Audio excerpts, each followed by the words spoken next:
este tiempo que nos dieron.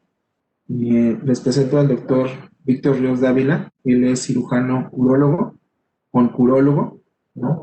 Es egresado del Instituto Politécnico Nacional y con la especialidad en el Hospital de México, Hospital General de México, y trae también un estudio, una especialidad de estudio de robótica, ¿no? Por la Clínica de San Agustín en Bordeaux, ¿no? Y es miembro activo de la Asociación Americana de Urología y la Sociedad Mexicana de Urología. Sin más por el momento, le dejo los micrófonos al doctor Víctor. Por favor, doctor Víctor, para que nos ayude con esta presentación de cáncer de próstata, cómo prevenir. Muy bien, muchas gracias, doctor Edgar Torres. Les agradezco mucho a todos por esta oportunidad de presentar. Y sin más preámbulo, bueno, damos inicio a esta pequeña plática que me parece muy importante. En esta ocasión voy a hablar acerca de cómo prevenir el cáncer de próstata. Siguiente diapositiva, por favor. Bueno, nosotros inicialmente consideramos a la próstata una estructura que históricamente su funcionamiento pues no estaba muy claro. Cuando estaban las primeras descripciones acerca de los órganos, pues ya se conocían los funcionamientos pues de la mayoría de la vejiga, y de hecho el nombre de próstata simplemente significa aquella estructura que se encuentra situada por delante de. Y es que desde aquellas descripciones, pues se sabía muy bien el funcionamiento de la vejiga, pero no se sabía exactamente qué era esa pequeña estructura en forma de castaña, pues más bien nosotros lo veríamos como si fuera un hueso de durazno, yo lo podría mencionar también. ¿Para qué sirve? Y bueno, ya sabemos nosotros que normalmente antes de los 45 años, esta glándula pesa alrededor de 20, 25 gramos, y su función primordial pues es simplemente dar un poco de volumen al semen, sirve como lubricante, y bueno, desde tiempos inmemoriales se sabe que causa muchos problemas, sobre todo a los varones por las cuestiones obstructivas urinarias y porque es una estructura muy susceptible de desarrollar cáncer. Siguiente diapositiva, por favor. Ahora, para dar un poco más de contexto a esta charla, hay que aclarar un poco qué es el cáncer. Y bueno, el cáncer simplemente lo podemos ver como las células de nuestro propio cuerpo que empiezan a perder su ciclo normal, empiezan a multiplicarse muy rápidamente, empiezan a salirse de su ciclo natural de multiplicarse a una velocidad normal, tener una vida de cierto tiempo, y después esa célula muere. Entonces, el cáncer es cuando este grupo de células empiezan a asociarse, empiezan a implantarse, empiezan a multiplicarse sin control y empiezan a inmortalizarse. Y es justamente esta inmortalización de las células y la multiplicación masiva la que hace que empiece a desarrollarse tejidos anormales y con consecuencias catastróficas para aquel organismo al cual ese cáncer está desarrollándose. Entonces, no es como tal un agente externo, no es un agente que haya llegado del exterior a invadirnos, son las propias células de nuestro cuerpo que empiezan a perder ese control de ritmo y que entonces se multiplican, y eso es el cáncer. Siguiente diapositiva. Ahora, dando un poco más de contexto, me gustaría comentarles a todos que el hecho de tener cáncer de próstata actualmente para nosotros es todo un reto, porque no es como otros tipos de cáncer en donde cuando se da el diagnóstico a un paciente, usted tiene cáncer, desgraciadamente, sabemos que hay ciertos tipos de cáncer que son muy agresivos, como el cáncer de páncreas, el cáncer de estómago, el cáncer de pulmón, o cánceres que son muy poco agresivos y que incluso dentro de este contexto oncológico lo consideramos como benigno. Como un buen ejemplo es el cáncer de piel, el cual muy rara vez da metástasis, se puede, si es que se detecta a tiempo, se trata y de hecho avanza de forma muy excepcional. Pero en el caso del cáncer de próstata es muy interesante porque se han encontrado distintos tipos de cáncer de próstata, el cual puede ser desde uno muy benigno, muy silente, que prácticamente no está avanzando y se queda quieto, hasta un tipo de cáncer de próstata que es el extremo de ser un cáncer muy agresivo y que en cuanto empieza a dar signos de presentación, empieza a avanzar muy rápidamente. Entonces, todo esto nosotros lo podemos identificar como médicos gracias a el estudio histopatológico. Cuando tomamos algunas biopsias de la próstata, nosotros podemos predecir la agresividad. Entonces, siguiente diapositiva, por favor. Para hacer un poco más ameno esta situación de cómo es que los cánceres de próstata son distintos, hay un tipo de cáncer de próstata que llamamos el cáncer de próstata Gleason 6, que es un cáncer que cuando lo diagnosticamos, un paciente puede pasar 5 años de su vida, 7 años de su vida, 10 años de su vida con ese diagnóstico y el cáncer prácticamente se mantiene en etapa de hibernación. Y pongo estas imágenes para dar un poco el contexto de cuando estamos nosotros viendo unos osos que están hibernando, pueden verse hasta cierto punto tiernos, pero eso no quita que sea peligroso. El hecho de que estén hibernando, bueno, nos da cierta seguridad, nos da cierta tranquilidad para poder avanzar lentamente a los abordajes de tratamiento, vigilancia, a tratamientos poco agresivos, pero sabemos que ahí está. Y a pesar de que puede pasar muchos años, en algún momento puede despertar. Siguiente diapositiva, por favor. Hay otro tipo de cáncer de próstata que nosotros como urólogos conocemos como el cáncer de próstata Gleason 7, que más bien ya se comportaría como aquel oso que ya no está en hibernación, ya se encuentra despierto, pero a pesar de que está despierto, no lo vemos como si estuviera hambriento. Más bien está despierto, está moviéndose de un lado a otro. Sabemos que está activo, pero realmente no representa un peligro a corto plazo. Siguiente diapositiva.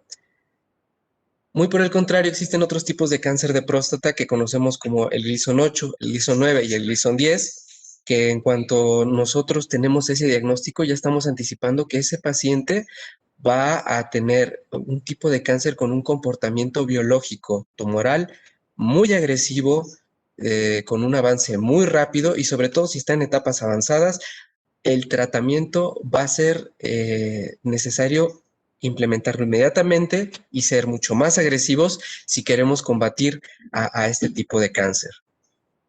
Siguiente diapositiva, por favor. Entonces, es ahí cuando nosotros nos preguntamos, ¿qué hacer al respecto? ¿Qué hacer al respecto ante un diagnóstico de cáncer de próstata? ¿Será que tenemos que esperar a que nos dé síntomas? ¿Será que tenemos que enfrentarlo desde sus etapas iniciales? ¿Esperar a que aparezca? ¿Esperar a que salga de su etapa de hibernación? ¿Esperar a que nos ataque? ¿En qué momento actuar? ¿Quedarnos estáticos, vigilar o actuar? Esta es una pregunta muy difícil y justamente por eso es que nosotros ahora estamos concentrándonos en la parte en donde más se puede actuar. Siguiente diapositiva, por favor. Y es justamente el título de esta presentación. ¿Cómo nosotros vamos a prevenir y qué es lo que vamos a prevenir? ¿Cómo lo vamos a prevenir? Bueno, pues lo que nosotros necesitamos es un diagnóstico temprano. ¿Cuál es el primer paso para este diagnóstico temprano? La examinación prostática. Hay algunos pacientes que nos preguntan si la examinación prostática puede ser eliminada y puede ser reemplazada por los otros marcadores, como ya lo conocemos, como el antígeno prostático, como un ultrasonido. Y a pesar de que tenemos varias herramientas para diagnosticarlo y para estratificarlo, es muy cierto que la examinación prostática no se puede reemplazar porque nos da muchos elementos que nosotros podemos tomar en consideración. Además que si consideramos las ventajas que ella tiene, podemos realizar esa examinación desde el primer momento en que vemos al paciente en consulta. En cuestión de costos, pues realmente no es una prueba que tenga costos adicionales.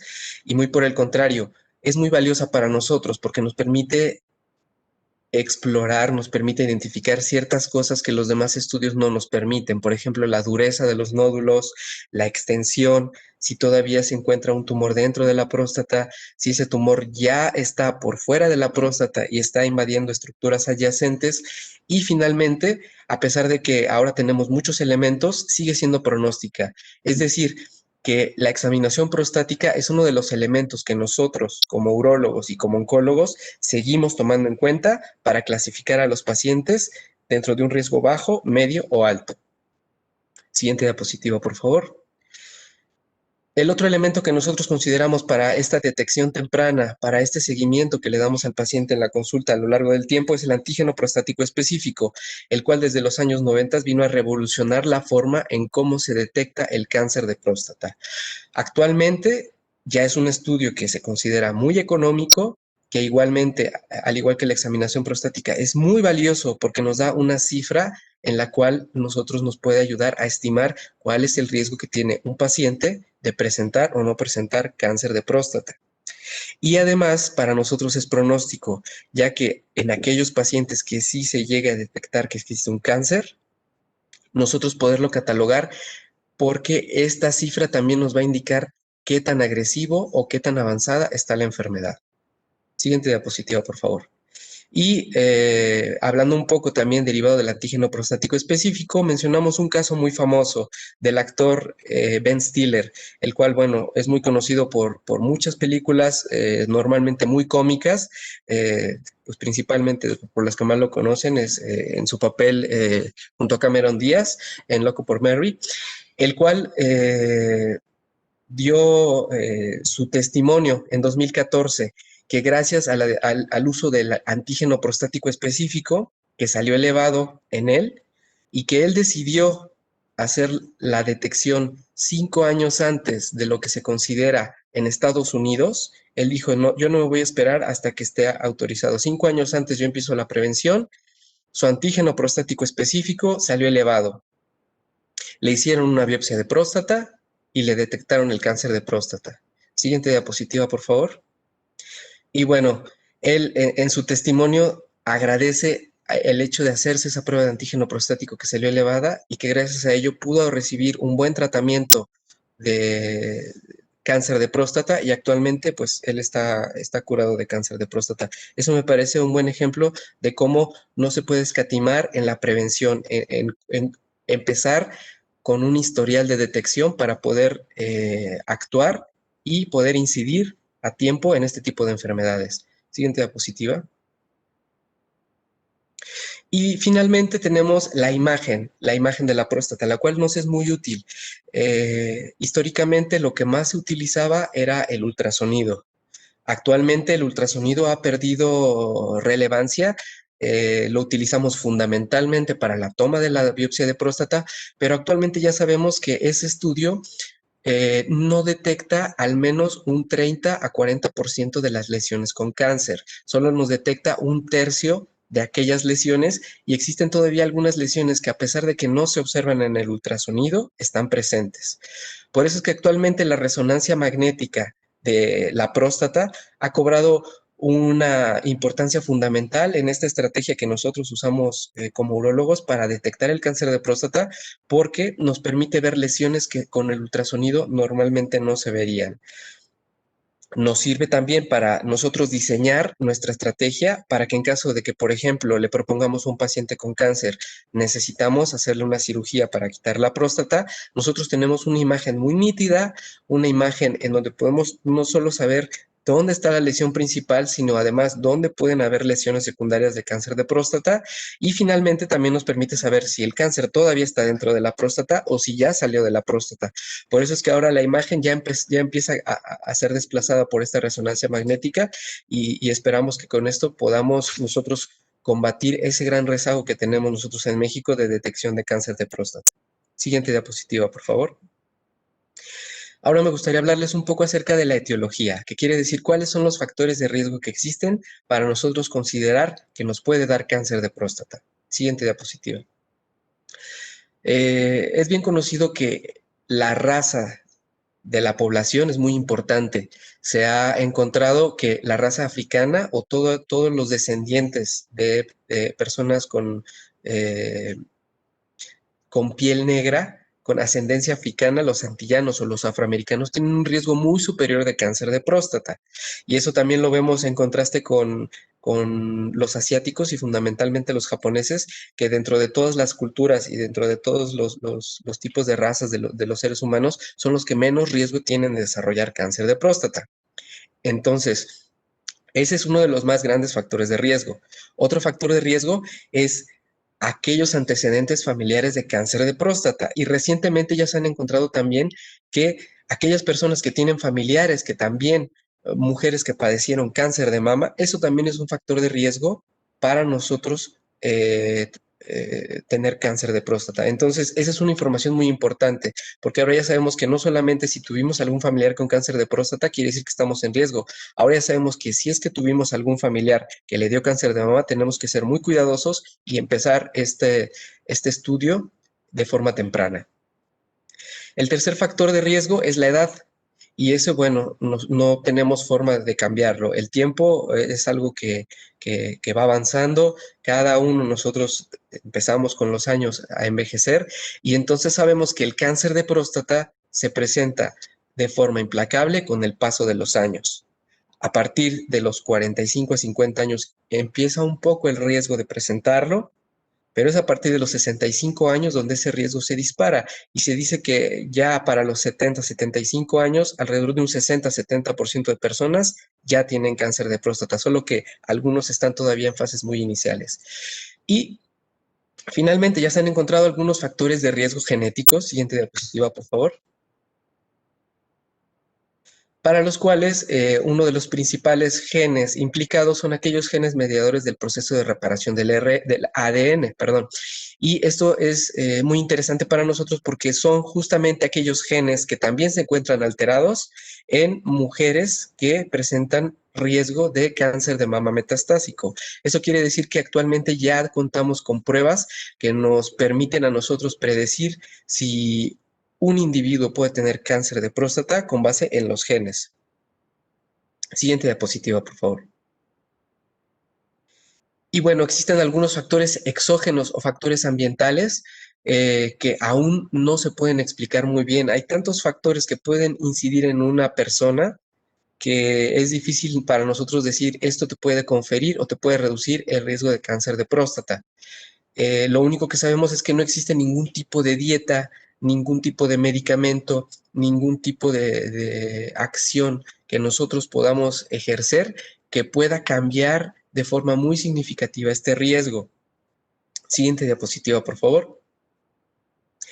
Y para esto existe un ejemplo que a lo largo de todo el mundo pues causa mucho revuelo porque han habido muchos estudios y específicamente en los japoneses en donde nosotros sabemos que un individuo japonés, un varón japonés, de entre todos los individuos del planeta son los que menos riesgo tienen de desarrollar cáncer de próstata.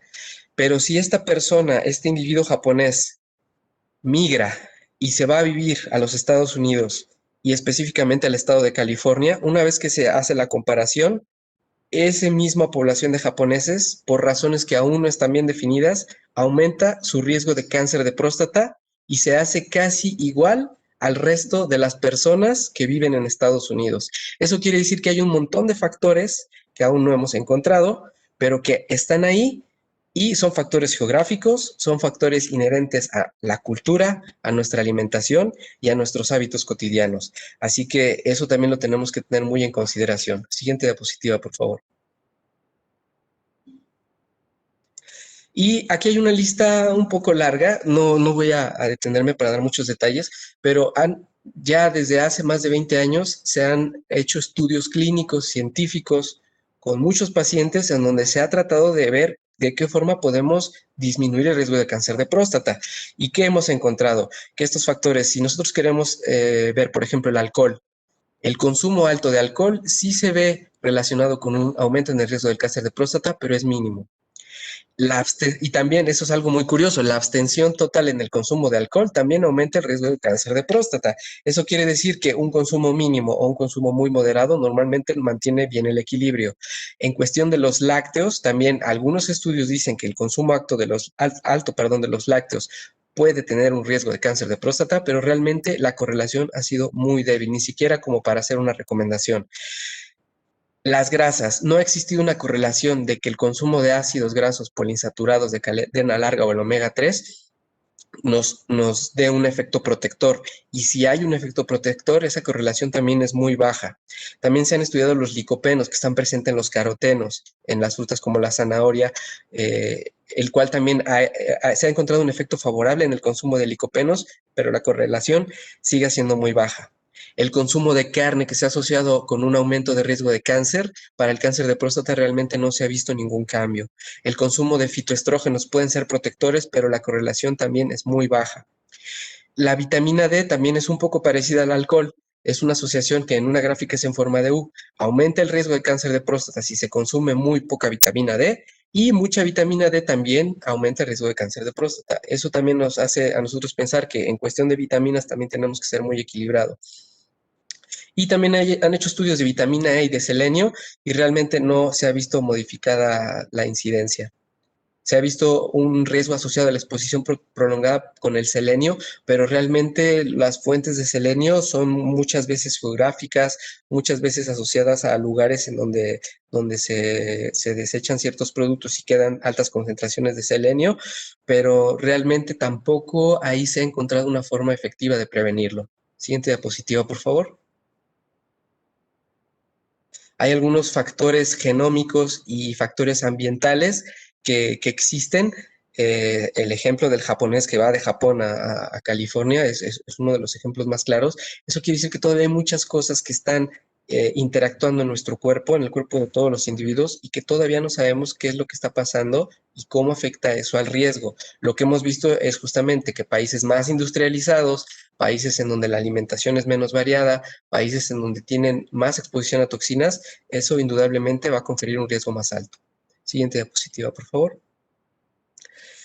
También históricamente, en años ya no tan recientes, se había asociado, por ejemplo, una persona que padece calvicie, pacientes con antecedentes de gonorrea, empleados que tienen fundamentalmente horarios nocturnos o que les turnan los horarios y eso cambia nuestro ciclo cotidiano que llamamos ciclo circadiano y esa alteración metabólica en nuestro ciclo de día y de noche.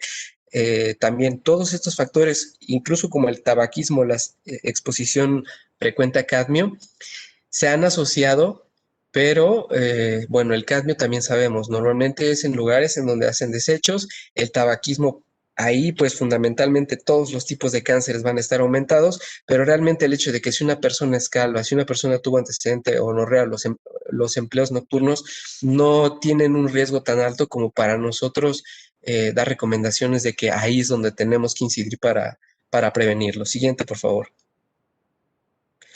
Y también finalmente, esto también me parece muy importante para las personas que están escuchando, porque pueden en algún momento escuchar que tal vez la vasectomía puede aumentar el riesgo de cáncer de próstata, en los hombres que tienen mucho acné, que puede haber cierto aumento. A la aspirina también se le relacionó con cáncer de próstata y a los antiinflamatorios no esteroideos, que son los medicamentos para el dolor y la inflamación que más se utilizan en todo el mundo.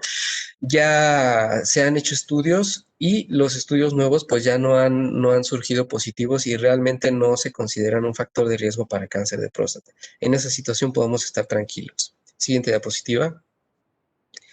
Hay unos factores protectores que me parece muy importante mencionar. La exposición a luz ultravioleta, si bien sabemos que esa exposición puede aumentarnos el riesgo de cáncer de piel, también el hecho de estar mucho tiempo sin exposición a esta luz ultravioleta, además que, bueno, nos causa cierta despigmentación, también puede ser un aumento en el riesgo de cáncer de próstata. Entonces, una exposición mínima a la luz ultravioleta, que nos asolemos un poco, tampoco es tan malo, nos protege un poco contra el cáncer de próstata. La circuncisión también algunos la han estimado como disminución del riesgo de cáncer, pero realmente se ha visto que esta ventaja es más visible en aquellas poblaciones y en aquellos países en donde la higiene personal no es tan acuciosa. Entonces, la circuncisión me parece que es un elemento que sí podríamos considerar como un protector, pero no de una fuerza tan grande como para estarla recomendando a diestra y siniestra. Y finalmente, dentro de los factores protectores, hay uno que causó mucha curiosidad. En Estados Unidos se les ocurrió hacer una comparación entre hombres que tenían más de 21 eyaculaciones al mes.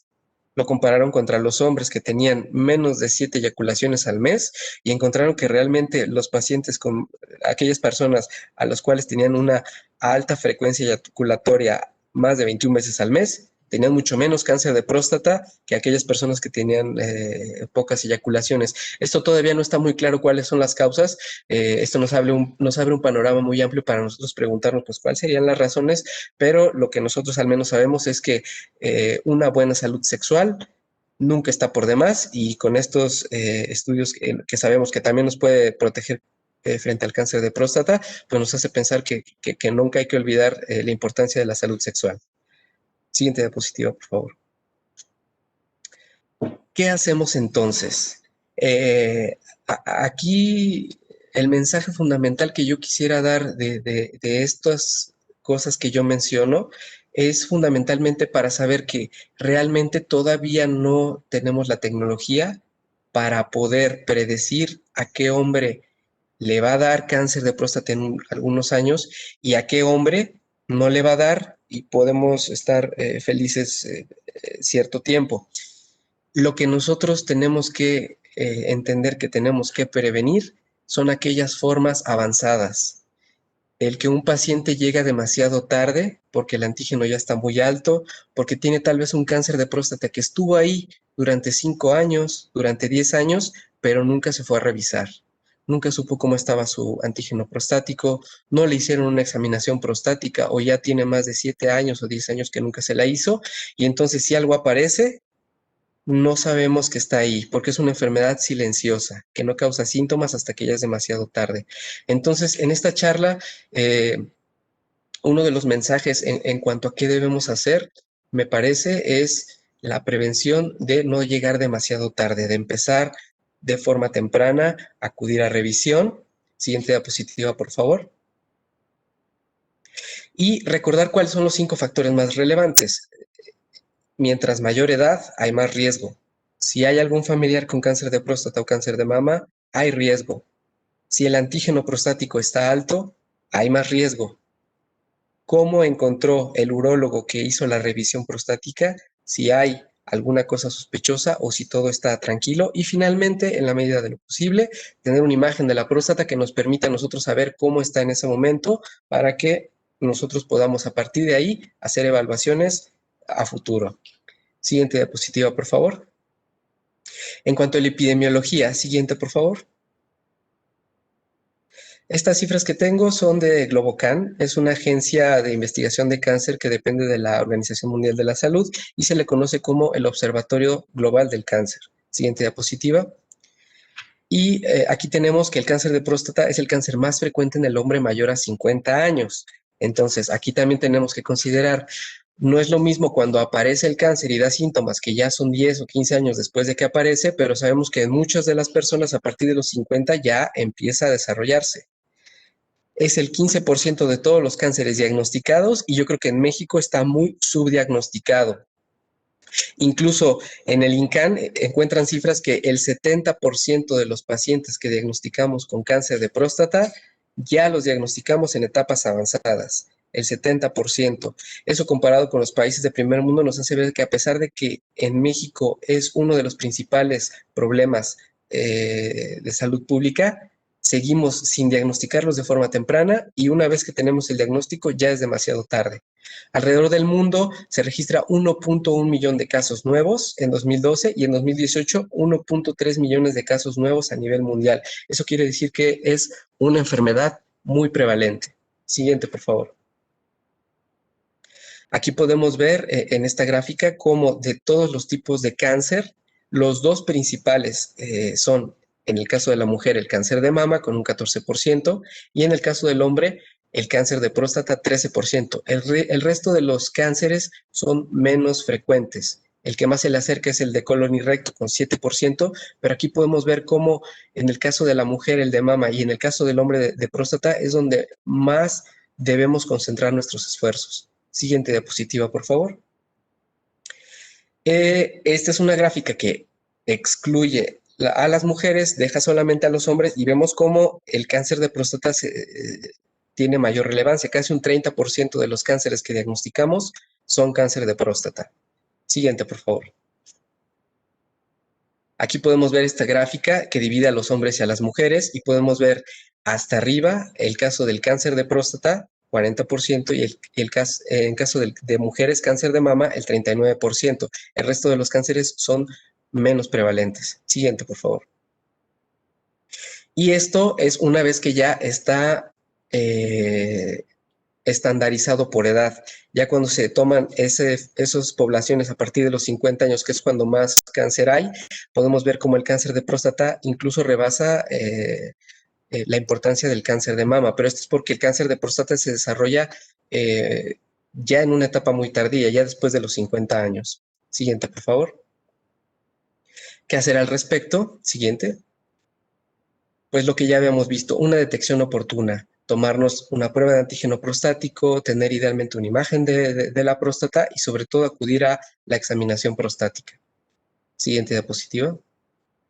Y bueno, este es uno de los mensajes que manda una de las agencias más importantes de lucha contra el cáncer de Estados Unidos, que dice que tenemos que maximizar la detección del cáncer de próstata y que esta detección sea en sus fases más tempranas.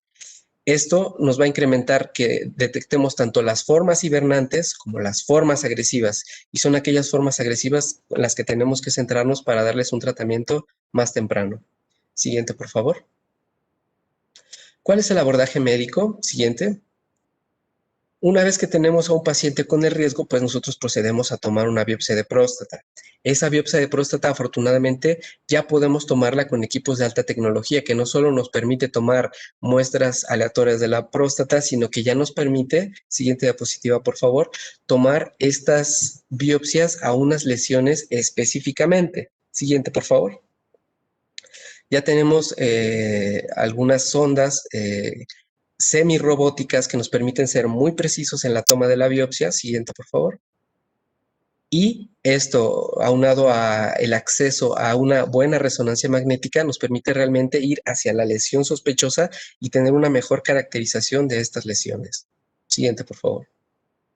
Aquí tenemos algunos ejemplos de cómo, a diferencia del ultrasonido, ya nos permite a nosotros tener un mayor juicio y una mayor crítica de cómo vamos a mejorar la calidad de las biopsias para tener una mejor idea de qué tipo de cáncer tiene ese paciente, o en caso de que salgan negativas, estar tranquilos de que ahí no hay cáncer. Siguiente diapositiva.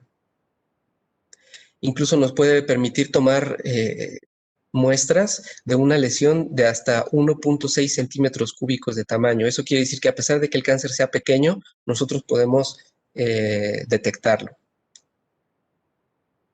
Y también nos permite hacer una mejor cartografía de la próstata. Esto quiere decir que la técnica clásica que nosotros tomamos de toda la próstata la podemos hacer de una forma más distribuida gracias a las nuevas tecnologías para tomar biopsias de mejor calidad. Siguiente, por favor. E incluso si tenemos múltiples lesiones, nosotros poder ir directo a las lesiones, y también nos permite históricamente acceder a los estudios anteriores, compararlos y ver si hay lesiones nuevas o si ya se están controlando. Siguiente, por favor. También el futuro cercano, yo creo, es también el uso de la tecnología PET, que es una tecnología que nos permite realmente saber dónde está el cáncer de próstata y tomar lesiones de forma muy, muy precisa. Siguiente, por favor. Y bueno, finalmente, saber que actualmente la tendencia es que no solamente nosotros como urólogos o como oncólogos trabajemos solos. Siempre tenemos que estar rodeados de un equipo multidisciplinario de radiólogos, de oncólogos médicos, de médicos nucleares, de personas que se dedican a la rehabilitación de los pacientes y a su evaluación física, y esto nos permite a nosotros ofrecer mejores tratamientos. Y finalmente, que ya contamos con tecnologías aquí en México como la cirugía robótica, el uso del robot Da Vinci, que nos permite a nosotros hacer disecciones muy precisas, disecciones milimétricas y que nos ofrecen tener mejores resultados sin tantos efectos adversos para el paciente. Siguiente, por favor. Aquí podemos ver cómo este tipo de aparatos nos permite hacer tratamientos mínimamente invasivos en donde el paciente se recupera inmediatamente, a los pocos días se puede dar de alta y de hecho a las pocas semanas ya puede regresar a sus actividades normales. Entonces, el mensaje final que me gustaría dar sería cómo prevenir la primera causa de muerte en hombres mayores de 65 años. Siguiente diapositiva, por favor. Es la prevención. Visitar al urólogo, tener las revisiones periódicas para poder lograr un diagnóstico temprano y poder recibir un tratamiento oportuno. Y finalmente, solamente me gustaría hablar un poco acerca de la oportunidad que yo tuve de estudiar esta parte de cirugía robótica, laparoscopía, cirugías mínimamente invasivas en la majestuosa ciudad de Burdeos, Francia. Siguiente diapositiva, por favor. En donde en la clínica Saint-Augustin fue donde tuve la oportunidad de aprender todas estas técnicas muy novedosas. Siguiente, por favor. Ese soy yo en el año 2016, cuando llegué por primera vez a esa clínica, que es una clínica fantástica. Están de los mejores equipos urológicos del mundo eh, y que sobre todo se especializan en tratar el cáncer de próstata. Siguiente, por favor. Y posteriormente, después de mi primer año de estancia en Francia, realicé la candidatura para ingresar a un curso universitario, de hecho es interuniversitario en 4 ciudades, y tuve la oportunidad de estar en el Hôpital Pellegrin, también en la ciudad de Burdeos. Siguiente diapositiva, por favor. En el Instituto Bergonié, que también está en la ciudad de Burdeos, que es uno de los centros oncológicos más grandes de Francia. Siguiente, por favor. En la ciudad de Toulouse, en donde también los grandes referentes franceses de la región sur de Francia nos reuníamos también en Toulouse. Siguiente diapositiva, por favor. En la ciudad de Montpellier, en donde el centro hospitalario que se llama La Peyronie es en donde nosotros nos reuníamos a estos cursos. Y finalmente, siguiente diapositiva, en la ciudad de Marsella. Todas estas ciudades, ese curso me parece muy valioso porque hacemos un intercambio entre las distintas regiones de Francia para ver cuáles son las mejores formas de tratar, de diagnosticar y de abordar un cáncer de próstata. Finalmente, me gustaría comentar que tuve la oportunidad también de acudir durante 6 meses a la Clínica Centro en Madrid, en donde ahí tuve la oportunidad de entrenarme en tratamiento también de próstata, sobre todo tratamientos láser, y que gracias a todo esto que tuve la oportunidad, pues me gustaría agradecer a todos mis mentores, tanto en Francia, en España y sobre todo aquí en México. Siguiente diapositiva. Porque todo esto refleja la importancia de hacer equipos, hacer buenos equipos con buenas personas, y no solo en el extranjero, aquí en México hay muchas personas muy valiosas y que gracias a todos ellos, pues el día de hoy podemos ofrecer todos estos tratamientos. Y es a todas esas personas que han estado conmigo a lo largo de este trayecto, que les digo a todos ellos muchas gracias. Siguiente diapositiva. Y gracias a aquellas personas que han estado muy cercano a mí, aquellos amigos que son tan cercanos que incluso ya consideramos como parte de la familia y que a pesar de que están muy lejos, pues se sienten todavía presentes. A todos ellos, siguiente diapositiva, y a ustedes que están aquí escuchando mi plática, les digo muchas gracias. Muchas gracias, doctor Víctor Ríos, por esta ponencia bastante completa. Y vamos a dar rápidamente paso a las preguntas que tiene nuestro auditorio. Tengo aquí una, dice, ¿a partir de cuándo recomienda realizarse la prueba de antígeno prostático? ¿A partir de qué edad? ¿A partir de qué edad? Bueno, normalmente el abordaje, como lo mencionamos en la charla, es un abordaje completo. El inicio del abordaje del cáncer de próstata normalmente varía en función del país, en función incluso aquí en México, varía si nosotros vamos al medio público o al medio privado. No hay un consenso universal. ¿cuál es lo que yo recomendaría? Que se iniciara a partir de los 45 años si no tenemos ningún familiar y no tenemos algún factor de riesgo adicional, y que se inicie de forma más temprana, a los 45 años, si es que contamos con algún familiar que tuvo cáncer de próstata o cáncer de mama, o si encontramos algún otro factor de riesgo. Ok, muy bien. Bueno, aquí contestó dos preguntas porque era la siguiente, que tenía un familiar con cáncer de próstata y a partir de qué edad. Entonces sería antes de los 45 años. Sería 5 años antes, a partir de los 45 años. Muy bien. Nos dicen aquí, ¿cada cuánto se debe realizar el antígeno prostático si sale normal? ¿Es anual? Sí, históricamente aquí en México se iniciaba, bueno, a partir de los 40 años, es la dominancia. Ya está un poco, ya, eso ya va cambiando un poco, no es necesario a partir de los 40. Y también si recordamos, pues es muy, muy común saber que el antígeno se toma cada año. Esto también ya está personalizado, no necesariamente. Si nosotros empezamos a un abordaje con alguien con factores de riesgo a los 45 o sin factores de riesgo a los 50 y le hacemos un antígeno, depende de qué tan bajo sale.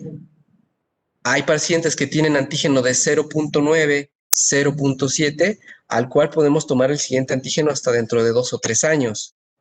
Algún paciente con un antígeno de 1, de 1.5, que podemos inicialmente tomarlo al año y después extenderlo cada 2 años, o pacientes que tienen un poco más alto, y todo esto relacionado con el resto de los factores de riesgo que nos permiten a nosotros ajustar y hacer que eso sea muy individualizado.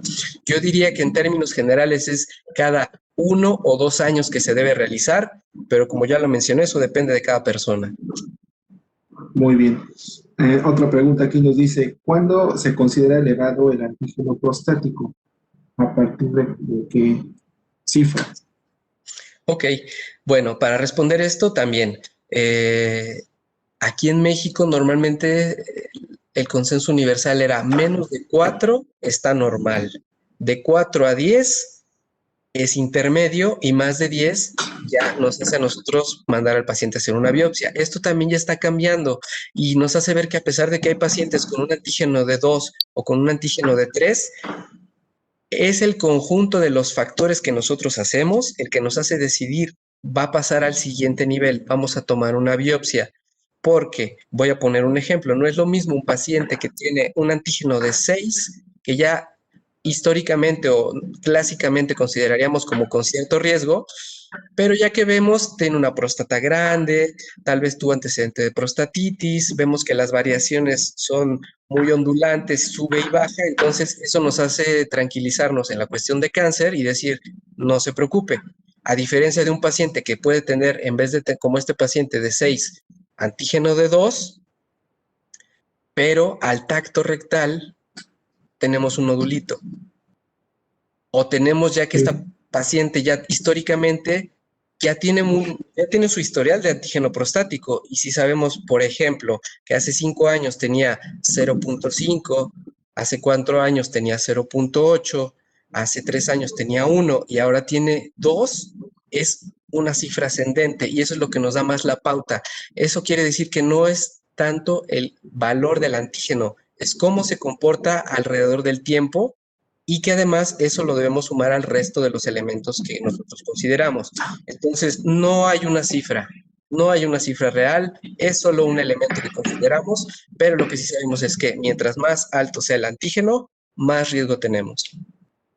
Muy bien. Y por último, dice, ¿recomienda alguna vitamina, consumir alguna vitamina? Pues realmente yo recomendar vitaminas solamente en caso de que haya deficiencia nutricional en un paciente. Pacientes que tienen dieta variada, pacientes que se alimentan bien, que cuidan su alimentación, de hecho no requerirían en principio ningún tipo de vitamina, y como ya lo expusimos en la presentación, no hay alguna recomendación que nos vaya a nosotros a pensar que tomando vitaminas vamos a bajar el riesgo. El riesgo se va a mantener y va a ser específico de cada paciente. Muy bien, doctor Víctor. Pues desafortunadamente el tiempo se nos ha terminado. Me comentaban que va a otorgar un 50% de descuento en la Claro, consulta inicial. sí. Como Entonces, esta invitación que nos hizo Ancora a las personas que ustedes nos dirijan y sobre todo en este contexto del mes de noviembre, que es el mes de la sensibilización del cáncer de próstata, pues nosotros Exacto. ofrecemos el 50% de descuento a todos los clientes de Ancora. Muy bien, pues le agradecemos este apoyo que se brinda en este mes, como usted menciona, del mes representativo del cáncer de próstata. Le agradecemos mucho la ponencia, ¿no? Y queridos asistentes, a nombre de Áncora, les agradecemos el haber estado participando. En los siguientes días les llegará una encuesta para que por favor nos ayuden a calificarnos y pues les agradecemos el estar con nosotros este día. Muchas gracias. Hasta luego, doctor. Que esté muy bien. Hasta luego, gracias a todos.